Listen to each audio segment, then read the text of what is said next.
बिस्मिल्लाहिर्रहमानिर्रहीम। अस्सलाम वालेकुम फ्रेंड्स। आज ये मैडकास्ट का जो शो है ये बड़ा डिफरेंट है। उसकी वजह यह है कि आज ये एक ऐसे टॉपिक पे है जो बड़ा कॉमन है। वो लोग जो किसी भी तरह से प्रॉपर्टी में इन्वेस्टमेंट करना चाहते हैं, और आज का ये प्रोग्राम कोई प्रॉपर प्लान नहीं था, लेकिन जब इधर आया तो हुआ कुछ यूँ कि बहुत सारी बातें जब मैंने यहाँ पूछी, जिस जगह के बारे में मैं आपको अभी थोड़ी देर में बताऊँगा कि मैं कहाँ मौजूद हूँ, तो मुझे लगा कि हमें ये बातें आप लोगों के साथ भी शेयर करनी चाहिए।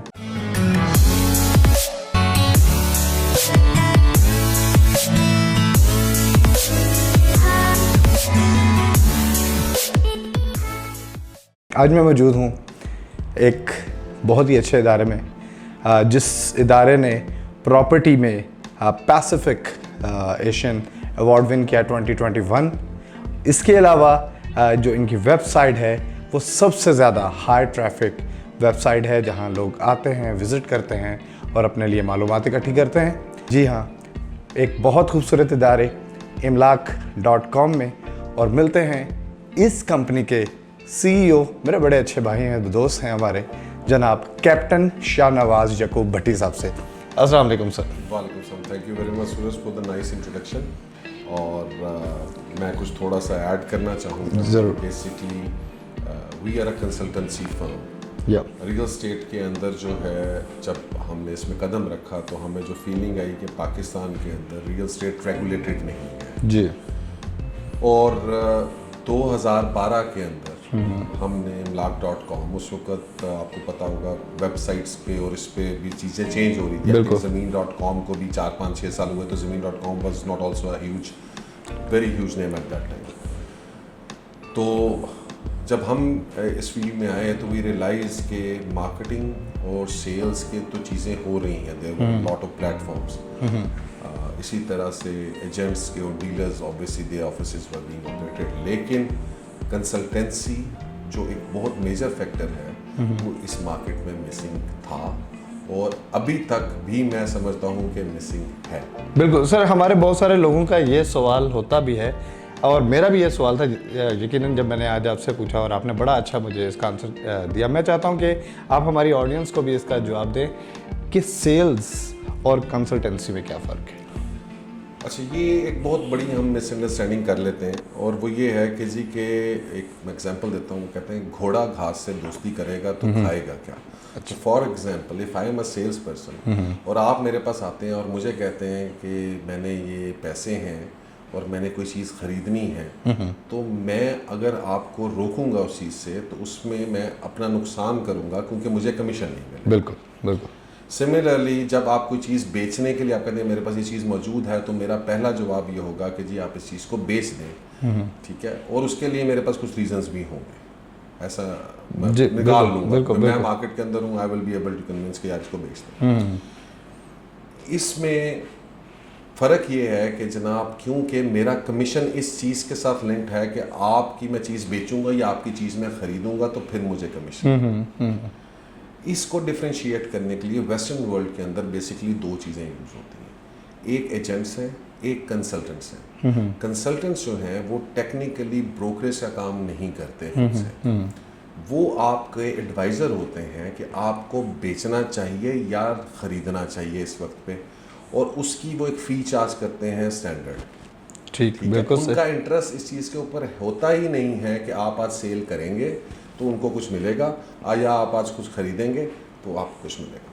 तो ये ऐसे ही है कि एक चीज़ जो मुझे जिसका फ़ायदा है मैं उससे आपको कभी रोकूंगा नहीं, चाहे उसमें आपका नुकसान हो रहा हो। बिल्कुल। इसी वजह से पाकिस्तानी मार्केट के अंदर ये ह्यूज गैप था, and I think that was the reason. वो एक मोटिवेशन थी कि यार इस गैप को किसी तरह से कवर किया जाए और ये ऑप्शन दिया जाए कि लोग बग़ैर लालच के जो है वो किसी ऐसे एडवाइज़र से, एक्सपीरियंस बंदे से मशवरा लेके अपने लिए बेहतर प्रॉफिटेबिलिटी कायम कर सकें रियल एस्टेट से। ठीक सर, इसमें एक मेरा जो क्वेश्चन है वो ये है कि जो एक्चुअली imlak.com है, ये आप इसको किस सिनेरियो में ज़्यादा फॉल होते देखते हैं? आप देखते हैं कि एक कंसल्टेंसी कंपनी है या ये सेल ब्रैकेट के अंदर काम करती है? नहीं, हम प्योरली जो हमारा इसके पीछे एम और ऑब्जेक्टिव है वो it's to make it as a consultancy company. Obviously जिस तरह से एक कंपनी, जिस तरह ज़मीन.com एक पोर्टल है, बट उसने अपने आप को मार्केटिंग एंड सेल्स के अंदर भी इन्वॉल्व किया over a period of time, but that is a separate branch. इसी तरह से हमारी कंपनी की 3 डिफरेंट ब्रांचेस हैं। ठीक है। वन इज कंसल्टेंसी, जिसका हेड ऑफिस जिस तरह आप बैठे हुए हैं ये 208FF के अंदर है। Second is our brokerage, a brokerage house is located in phase 6 DHA Lahore. और तीसरा हमारा जो सेल्स एंड मार्केटिंग का हेड ऑफिस है वो है गुलबर्ग लाहौर। गुलबर्ग लाहौर, बिल्कुल। अच्छा सर, ये मुझे बताइए कि एज अ पर्सनल अगर हम देखें तो आर्मी और फिर आर्मी के बाद प्रॉपर्टी फील्ड और स्पेशली कंसल्टेंसी, काउंसलिंग, लोगों को राइट एंड रॉन्ग बताना, तो ये कैसे ये सफ़र आपका? अच्छा, ये बड़ा मज़े का सफ़र है। एक्चुअली मैं बिफोर ज्वाइनिंग आर्मी मैं बड़ा मोटिवेटेड था कारोबार करने के अंदाज में। अच्छा। But due to some family pressure, my father because वो एक नौकरी पेशा उस तबीयत से थे, हालांकि उन्होंने कारोबार शुरू किया, तो उन्होंने मुझे ज़रा पुश करके मुझे फौज, जब मैं फौज में गया तो आई वॉज वेरी मोटिवेटेड। मैं किसी भी जगह में मोटिवेशन के बगैर नहीं काम कर सकता। मुझे अपनी लाइफ में एक गोल चाहिए, एक ऑब्जेक्टिव चाहिए। तो इसी तरह फ़ौज में भी माशाल्लाह ताला मेरे बड़ा हाईली मोटिवेटेड था, चीज़ें थी। लेकिन 2007 में मेरे वालिद साहब का इंतकाल हुआ, जिसकी वजह से हमारा कारोबार जो लाहौर में था, और me being the only son in Pakistan, मेरे बड़े भाई डॉक्टर थे, बाहर थे, तो मुझे उस वजह से फ़ौज को खैराबाद कहना पड़ा। तो फिर हमने यहाँ पर इंट्रोड्यूस किया बैटलफील्ड के नाम से थीम पार्क, एक आपने शायद सुना हो, जैसे पेंट बॉल गेमिंग जोन। जी जी जी जी, बिल्कुल। तो वो हमारा था। इस्लामाबाद में भी है, एक लाहौर में भी था। इस्लामाबाद में आपका लेक व्यू के लेक पास। View yes yes. अच्छा, वो पेंट बॉल अमेरिकन की बड़ी इम्पोर्ट अच्छी और वो गेम थी, और यहाँ पे हमें बड़ा अच्छा उसका रिस्पांस भी मिला। तो मेरा जो इसमें लाने का मकसद था was not actually the theme park. वो ये था कि मैं पाकिस्तान आर्मी से चुन के आया था, तो मैंने इसको लिया था कि इसके अंदर से मैं लोगों को या अपनी मिलिट्री को ट्रेन कर सकूं। जो आर्मी के अंदर जो स्ट्रेंथ है ना कि जी कि दे वांट टू इनोवेट, वो ग्रो करना चाहते हैं, वो फिर हमें अंदाज़ा हुआ कि क्यों आर्मी का इंस्टीट्यूट जो है वो बेहतर है, क्योंकि बाकी जगहों में हमारे अंदर ये मोटिवेशन ही नहीं है कि हम कोई नई चीज़ लेके आए। अच्छा, मैं आपको एक बड़ी मज़े की बात यहाँ बताता हूँ और ऑडियंस को भी, कि ये वाली बात अभी बिल्कुल on the record, on the camera हमें पता चली है कि ये पेंट बॉल वाला जो पूरा सेटअप है ये हमारे शाहनवाज भाई साहब का है, क्योंकि मैं खुद वहाँ बहुत जाता हूँ और फ्रेंड्स के साथ हम बहुत इन्जॉय भी करते हैं। तो that's really great initiative there. So फिर देन प्रॉपर्टी की तरफ। हाँ, फिर ये हुआ जी कि 2010 में जब हमने सारा कुछ कर लिया, तो मुझे हमेशा शौक होता है डू समथिंग न्यू। यस। तो जब ये हमने कर लिया तो I want to do something, और मैंने उस वक्त काफ़ी वर्चुअल ट्रेनिंग की कुछ चीज़ों के ऊपर गया, हमारी इंटरनेशनल कंपनीज के साथ भी बातचीत हुई, और at the same time I was looking to do something innovative. तो उसमें फिर रियल एस्टेट, चूँकि फैमिली से भी कर रहे थे, पहले भी कर रहे थे, तो friend of mine got me into it कि यार आओ ज़रा मेरी हेल्प आउट करो। वंस आई केम इन, तो मैंने कहा यार इसमें बहुत बड़ा बीच में ना गैप है, and I wanted to cover. तो फिर मैंने उस वक्त imlak.com रजिस्टर कराई। हालांकि उस वक्त बनाई नहीं थी, but we registered it, we had the idea कि what we want to go, and कहाँ हम इसको 10 साल के बाद देख रहे हैं। प्रॉपर्टी में ज़्यादातर लोग जो होते हैं वो मतलब इतने एजुकेटेड नहीं होते, स्पेशली वो लोग जो ब्रोकर फील्ड से हैं, जिन्हें हम एजेंट्स कहते हैं, या प्रॉपर्टी डीलर आप उन्हें कहते हैं, वो इतने वेल एजुकेटेड नहीं होते। उनका बिहेवियर भी जैसे कि आपने बताया कस्टमर के साथ ये होता है कि बस आप ख़रीद लो, हमें हमारा टॉप मिल जाए, हमें हमारा कमीशन मिल जाए, क्लाइंट जाए भाड़ में, उसको कोई फ़ायदा हो, जो कि मेरे अपने एक्सपीरियंसेस में भी ऐसी चीज़ें रहीं। लाइक बहुत सारी सोसाइटीज़ ऐसी भी हैं जो बड़ी वेल रिनाउंड, क्योंकि बिकॉज ऑफ देयर मार्केटिंग अब तो ये भी बड़ा आसान हो गया, जैसे आपने कहा कि डिजिटल मार्केटिंग करें, ढेर सारा पैसा मार्केटिंग में लगाएं, और फिर जब आप वहाँ चीज़ देखने जाते हैं वो प्रोडक्ट वहाँ मौजूद ही नहीं होती है। लोग वहाँ तो ख़रीद लेते हैं फाइल, और वो इन सेंस कि बस ये आपका प्लॉट है, वहाँ जाते हैं वो चीज़ नहीं मौजूद होती। इसके बारे में आपका क्या स्टैंड है? देखिए, इसमें एक जो पहला आपका सवाल था ना कि जी के पढ़े लिखे लोग, मैं एजुकेशन से मैं नॉलेज को कंपेयर नहीं करता। आई थिंक के मतलब है कि एक बंदा जिसके पास अगर एजुकेशन नहीं भी है तो वो बड़ा नॉलेजेबल हो सकता है। मेरे ख्याल के अंदर ये जितने भी जो स्पेशली टॉप के रियल एस्टेट एजेंट्स बैठे हैं, they are probably smarter than you and me. मुझे 8 साल लगे मैंने पैसा यहाँ तक पहुँचने के लिए, वो शायद यही सफ़र 2 सालों में कर लेते थे। और वो फाइनेंशियल पॉइंट ऑफ व्यू से उन्होंने, क्योंकि उनका काम था बेचना खरीदना। अब मैं आपको कह दूंगा कि आप रुक जाएं, अभी सेल ना करें, तो मैंने तो अपनी सेल लूज़ कर दी। मैंने तो 2 साल आपसे पैसे नहीं कमाए। बिल्कुल। उन्होंने ये नहीं करना। तो ये चीज़ें होती हैं एंड हम ये समझते हैं कि ये 25-50 हज़ार रुपया कमाना या बचाना बहुत बड़ी अक्लमंदी है। और उसके सिलसिले में हम क्या करते हैं कि हम कई साल तक कई करोड़ों रुपया फंसा लेते हैं। बिल्कुल। 50 हज़ार के पीछे। क्योंकि फिर वो एडवाइस जो है वो असल में सबसे एक्सपेंसिव चीज़ है। मैं इसमें जो है ना, देखे ना, हर दुनिया के अंदर जितने भी कामयाब लोग हैं, they had very successful advisers. बिल्कुल। तो आपको adviser is the one who is going to make. अच्छा सर, मुझे एक चीज़ और बताइए। एक बड़ा कॉन्सेप्ट है सोसाइटीज़ का। एक आज से कुछ अर्सा पहले तो वो रजिस्ट्री और वो लोकल तरीकाकार जो था प्रॉपर्टी का वो चलता था। अब एक तरीकाकार है फाइल्स सोसाइटीज़। यार देखिए, मैं अगर आप हमारी वेबसाइट भी देखेंगे ना, तो आपको पता चलेगा कि जी कि हम बड़ी लिमिटेड एरियाज में काम करते हैं। फॉर एग्जांपल DHA, मैं इवन बहरिया में भी हमने इतना ज़्यादा एक्सपोजर नहीं किया अपना। ठीक है जी। कुछ sometimes for investment purpose, small time pocket के लिए हम गए, इन्वेस्टमेंट की, make traded and money and got out. लेकिन हम जो लॉन्ग टर्म इन्वेस्टमेंट्स हैं वो हमारी मोस्टली DHAs के अंदर ही चल रही है। उसकी रीज़न ये है कि आई पर्सनली बिलीव कि बहुत अच्छे लोग होंगे, बड़ी सोसाइटीज़ आजकल अच्छे लोग लॉन्च भी कर रहे हैं, चीज़ें भी कर रहे हैं, सारा कुछ कर रहे हैं। बट बीइंग इन पाकिस्तान, चूँकि चीज़ें बहुत अनरेगुलेटेड हैं, पाकिस्तान का मसला जो जुडिशल सिस्टम है, अभी पॉलिटिक्स के ऊपर कभी आपसे बात भी करेंगे, लेकिन ये जो इश्यूज़ हैं हमारे, वो एक पैसेज या एक आप समझे कि एक सॉफ्टवेयर दे देते हैं इन सारे लोगों को, जो किसी वजह से भी उसको यूज़ करके वो अनटचेबल्स हो जाते हैं। तो आपको पता है कि यार मैंने अगर ये काम कर भी लिया तो मैं बच जाऊंगा। बिल्कुल ठीक है। तो the risk once you are dealing with individuals as such, specially ये सोसाइटीज़ के अंदर बहुत ज़्यादा काम है। जो प्लॉट्स हैं उनके अंदर ये बहुत ज़्यादा इशू है। और वो इस वजह से होता है कि जी कि आपके पास लैंड कम होती है। बिल्कुल। आप उसकी फाइल्स, ये बहुत सारे एग्जांपल इस्लामाबाद में बहुत बड़े बड़े नाम जो मतलब इंटरनेशनल आर्टिस्ट को हायर नहीं, मैं नाम नहीं लूंगा, लेकिन ये हम देखें, हम जानते हैं ना कि बहुत सारे इंटरनेशनल आर्टिस्ट को हायर करके ये तो आपके लिवा सकते हैं कि मेरा अगला घर है, बेशक उसने बेचारे ने कभी वो देखना भी ना हो। अच्छा, ये अच्छी मार्केट गिमिक्री में मैं एक चीज़ ऐड करना चाहता हूँ। देखें, मार्केट गिमिक्री से लोग, मुझे नहीं आज तक समझ आई कि वाई आप एक सेलिब्रिटी को देख के आप क्यों चीज़ खरीदना चाहते हैं। कि ओपिनियन लीडर हम हमेशा ऐसे बंदे को चूज़ करते हैं जो लोगों को पसंद होता है। बेशक वो चीज़ प्रोडक्ट यूज़ करता है या नहीं करता, लेकिन हम उसे स्क्रीन पे देख के इस बात पे बिलीव कर लेते हैं कि हाँ यही होगा। आपकी बात ठीक है, लेकिन मैं वही कह रहा हूँ कि अगर इसको टेक्निकल एनालिसिस का किया जाए तो इसका मतलब है कि it is misleading. It is something which is misleading people, because अगर मैं रियल एस्टेट का एक्सपर्ट नहीं हूँ, if I am a celebrity and I am talking about यार ये चीज़ ले लो, then why do you want to believe that? नहीं कर सकते ना। ठीक है, तो एक तो लोगों को ये over a period of time जो है ये चीज़ें भी हम बिकॉज एक एजुकेशनल इंस्टीट्यूशन भी समझते हैं, बिल्कुल, हम एजुकेट करते हैं चीज़ों बिल्कुल। तो मैं अक्सर ये कहता हूँ कि मार्केटिंग गिमिक्री में मत पड़े। सॉलिड जो ऑन ग्राउंड कोई भी बिजनेस इन्वेस्टमेंट है या जो रियल एस्टेट इन्वेस्टमेंट है, उसके अंदर मार्केटिंग डजंट मैटर। उसमें आपको वो जो उसके ऑन ग्राउंड फैक्ट्स हैं, जो उसके फिगर्स हैं, वो मैटर करते हैं। बिल्कुल।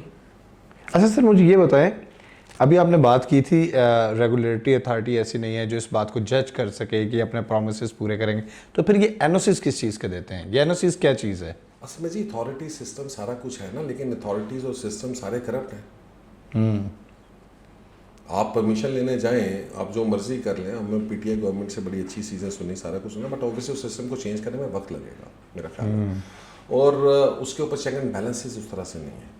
अब फॉर एग्जांपल आपके सामने बहुत सारी एग्जांपल्स हैं। आप अभी मुझे पहले बता रहे थे कि आपने जगह सोसाइटी में लिया, वो सोसाइटी 15-20 साल से अभी तक, हाँ बिल्कुल। तो why is that person now there? वो बंदा उधर बाहर क्या कर रहा है? वो बंदा कहीं तो है ना जी। बिल्कुल। यहाँ उसको तो फिर जेल में होना चाहिए ना। है भी। चले फिर चले वो ठीक है, लेकिन बहुत सारे ऐसे जो नहीं भी होते। अब देखिए वहां पे हम कहाँ से क्लेम करें या किसके पास जाएं, कहाँ सर फाड़ें, क्या किसको ढूंढें?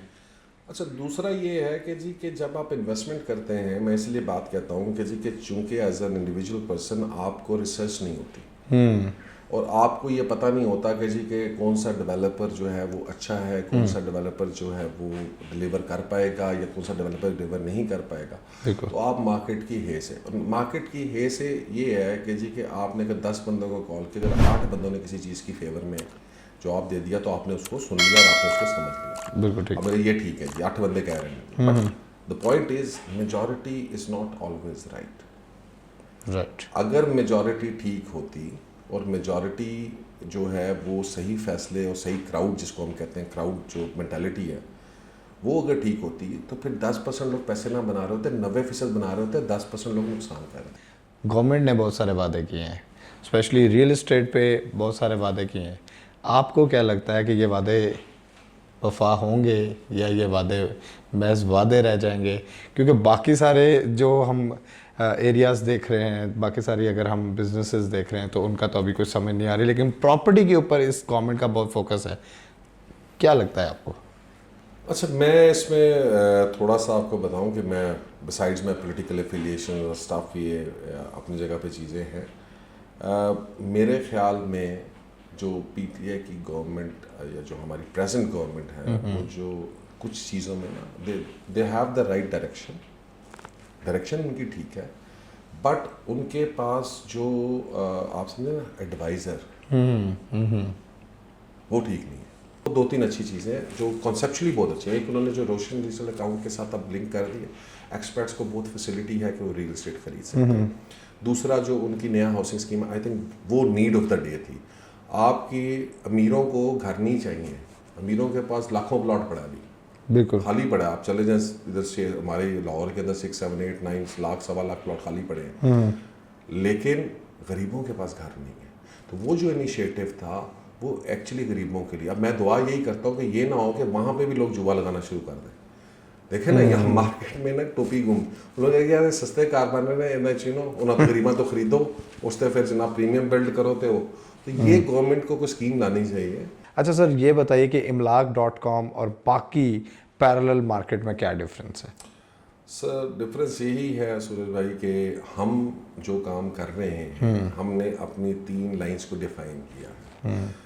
हमारा brokerage house independently under another CEO अपना ऑपरेट कर रहा है, ठीक है। हमारी marketing and sales under its directors independently operate कर रही है, ठीक है। और हमारा जो कंसल्टेंसी का एक जो प्लेटफॉर्म है वो इंडिपेंडेंट। बिल्कुल ठीक है। जिससे भी काम करना चाहिए, आप तीनों में, आप ब्रोकरेज में काम करना चाहते हैं आप उधर जाएं, आप उधर काम करें, वी हैव द अपॉर्चुनिटी। आप मार्केटिंग एंड सेल्स में काम करना चाहते हैं, आप उस टीम में, हमारी वो पूरी इफेक्टिव टीम है, ठीक है। हमने इन तीनों टीम्स को डिफरेंट रखा, ठीक है। सो फॉर एग्जांपल कंसल्टेंसी मैं खुद कर रहा हूँ।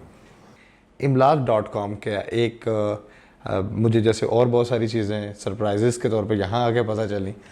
एक मुझे प्रोजेक्ट पता चला जो है करोड़ वाला, 1 करोड़ चैलेंज जो है, उसके बारे में थोड़ा ब्रीफ करें हमारी ऑडियंस को, मुझे तो बड़ा पसंद आया। अच्छा, वो बेसिकली ये है, हमारी अपनी over a period of time experience रहा, उससे हमें ये अंदाज़ा हुआ कि जी के टेक्निकली एसेट मैनेजमेंट जो है वो नेम ऑफ द गेम है, ठीक है।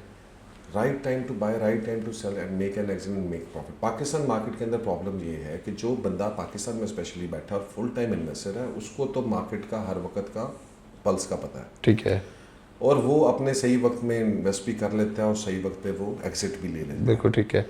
लेकिन फिर बहुत सारे ऐसे लोग हैं जो अपने कामों में बहुत ज़्यादा बिजी हैं, फिर उसके बाद एक बहुत बड़ा मेजर रियल एस्टेट इन्वेस्टमेंट आती है एक्सपर्ट से, और वो भी अपनी चीज़ों में बहुत ज़्यादा बिजी हैं and they have very lot of problem. हम अभी आ सकते हैं, अभी ट्रांजेक्शन नहीं कर सकते, तो वो भी ऑब्वियसली स्पेकुलेटिव ट्रेडिंग और इस तरह की चीज़ों के अंदर इन्वॉल्व नहीं हो सकते, और उसकी वजह से over a period of time they actually don't make money. मैं भी एक भाई के साथ बैठा हुआ था पिछले दिनों कनाडा से, तो एक एग्जांपल है कि उन्होंने 1 करोड़ 40 लाख रुपए का वैंकूवर में प्लॉट लिया 2017 में। उस वक्त वो तकरीबन $1,35,000 बन रहा था। इस वक्त उनको हमने ऑफर दी 2 करोड़ 60 लाख रुपए की, विच वॉज लाइक वो तकरीबन मेरे ख्याल है जो भी व्हाटएवर बस he was making $20,000 that's it 5 साल बाय एक्सपेक्ट कैनेडियन है और 5 साल रख के वो $20,000 जो है वो बिल्कुल। There are so many factors to consider specially for the experts कि वो ज़्यादा कॉम्प्लिकेटेड है क्योंकि वो आ सकते हैं सही वक्त पे, नहीं आ सकते सही वक्त पे, डॉलर की अप्रिसिएशन होगी तो फिर क्या इम्पैक्ट आएगा। इन सारी चीज़ों को कैलकुलेट करके हम एक पर्सनलाइज प्रोग्राम बनाते हैं which is basically called as 1 crore channel. तो हम करते ये हैं कि हम 2-3 areas at one given time select कर लेते हैं और उसके अंदर जो है वो अगले साल 2 साल हमें जब पता होता है कि यहाँ पे कोई वैल्यू एडिशन हो रही है तो वैल्यू एडिशन हो रही है तो वैल्यू एडिशन का मतलब जब भी वैल्यू एडिशन होगी लैंड में लैंड की प्राइसेस बढ़ेंगी। बिल्कुल ठीक है। और वो टाइमलाइन चूज करना बड़ा अच्छा हो सकता है। प्रोजेक्ट 5 साल से डेट पड़ा हो लेकिन अभी उसमें वैल्यू एडिशन होनी हो सो वो जज और एनालिसिस करके हम वो सिलेक्ट करते हैं एंड देन हम जो हमारे साथ इस प्रोग्राम में इन्वॉल्व हैं लोग उनको हम बताते हैं और वो फिर उसमें इन्वेस्ट करते हैं। हम उनको उसमें एंट्री का टाइम बिल्कुल स्ट्रीमलाइन करते हैं एंड देन जब हम समझते हैं कि उसके अंदर जो है वो एक अच्छा एग्जिट टाइम है विद प्रॉफिट टेकिंग हम उसको करते हैं। द टारगेट जो है हमारा वो है कि हम इसमें लोगों को एटलीस्ट 20% पर एनम का रिटर्न लेके दे सके which is higher than any bank which is higher than anything else. True. और अल्हम्दुलिल्लाह we have been very successful in doing that so far. हमने 2016-17 में ये लॉन्चिंग की थी स्पेशली जब मार्केट नीचे गई तो उस वक्त बड़ा ज़रूरत थी। और मज़े की आपको बात बताऊं कि 2017 में जिस वक्त 90% 99 जिस बंदे से आप बात करें कहते थे रियल स्टेट तोबा बिल्कुल 2017 के 2018 2019 2020 हर साल हमने 30% से ज़्यादा कमाया। That's really great. Real estate के अंदर तो ये आपके ख्याल में लॉन्ग टर्म इन्वेस्टमेंट है या शॉर्ट टर्म इन्वेस्टमेंट? नहीं, ये short term investment. Long term तो आपको मैं एक्चुअल स्टैटिस्टिक्स है long term investment real estate में करनी ही नहीं चाहिए। एक एग्जांपल मैं आपको देने लगा था कि जो 2017 में जितने का प्लॉट था तो उसमें वो 22-24 लाख रुपए की गाड़ी आती थी करोला, अब वो गाड़ी 45 लाख की आती है। तो आपने वेल्थ तो कोई नहीं क्रिएट की। बिल्कुल वेल्थ क्रिएशन नहीं हो रही है। आपके पास पैसे है उस वक्त भी अगर आप 5 गाड़ियाँ ले सकते थे तो अब भी उसी प्लॉट को बेच के आप 5 गाड़ियाँ ले सकते हैं। ये पॉइंट बहुत नोट करने वाला है जी। ये इन्वेस्टमेंट है या फंड है कंपनी के साथ? नहीं, इट्स एन इन्वेस्टमेंट। हम उनकी चीज़ों को मैनेज कर रहे हैं, हम उसको ओन नहीं कर रहे। ठीक है, मेरी बात आप समझ। एक जैसा कंसल्टेंसी है, it's like a consultancy program. ये चीज़ उसे पता है कि मेरी इन्वेस्टमेंट कहाँ कहाँ हुई है, किन चीज़ों में हुई है? उसके नाम पे है चीज़ें। अच्छा, ये बहुत अच्छा पॉइंट है। उनके नाम पे है। मतलब हो सकता है मैं उनको कहूँ कि डीएचए लाहौर में फलानी जगह पे आप ले लें या डीएचए मुल्तान में फलानी जगह पे लेके हम देंगे, हमारा ब्रोकरेज हाउस उसको एग्जीक्यूट करेगा। बिल्कुल ठीक है। या marketing and sales team execute करेगी। ठीक है जी। वो सिलेक्ट करके उस क्राइटेरिया के ऊपर वो इन्वेस्ट करेगा। हमने उसको साल में, 1.5 साल में, 2 साल में, जो भी हमारी रीडिंग है, ऊपर नीचे हो सकता है। इट्स नॉट कोई स्ट्रिक्ट लाइन नहीं है। बिल्कुल ठीक है। कई लोग आ रहे थे मेरे पास कहते हैं शॉर्ट टर्म में 6 महीनों में बस हम छक्का मारे शायद अफरीदी बन जाए। तो मैं कहता हूँ डोंट बिकम शायद अफरीदी, बिकम बाबर आजम। हाँ ठीक है। कंसिस्टेंसी आराम से। और एक आपके लिए कह दूंगा कि जी कि the aim is to get rich for sure. बिल्कुल ठीक। Not to get rich quickly, because whenever आपको कोई बंदा क्विक टू गेट रिच का फॉर्मूला बताएगा तो you should be very careful. क्योंकि यहाँ पे जो क्विक था ना वो नैब में रहा, वो क्या नाम था उसका, डबल शाह। तो ये डबल शाह टाइप के बहुत सारे लोग इस मार्केट में मौजूद हैं जो इस वक्त कहते हैं कि जनाब अभी दे जी पैसे। भाई अगर इतने पैसे आप लोगों के लिए बना सकते हैं तो फिर अपने लिए बना के खुद ही बना लो। आप लोगों को क्यों दे रहे हो? लोगों को क्यों दे रहे हो? बिल्कुल सही जी। तो फिर एक चीज़ तो हमें पता चल गई कि कंसल्टेंसी बहुत इम्पॉर्टेंट है। आज हमने आपको एक बहुत अच्छे शख्स से मिलवाया, जनाब कैप्टन शाहनवाज यकूब भट्टी साहब से। तो फैसला आपने करना है कि भाई डायरेक्ट इन्वेस्टमेंट करनी है, 20-25 हज़ार बचाना है, या लगा के राइट जगह पे अपनी पेमेंट को आपने बचा के अपने बिज़नेस को ग्रो करना है। तो मैं तो अपने एक काम से आया था, लेकिन आज मैंने जो सीखा मैंने आप तक पहुंचाया। तो देखते रहिएगा मैडकास्ट और सब्सक्राइब कीजिएगा हमारा चैनल सोशल मैडनेस। तो ये नहीं भूलना, ठीक है सर? आप भी कह दीजिएगा हमारे लोग। बिल्कुल सब्सक्राइब करें जी मैडकास्ट।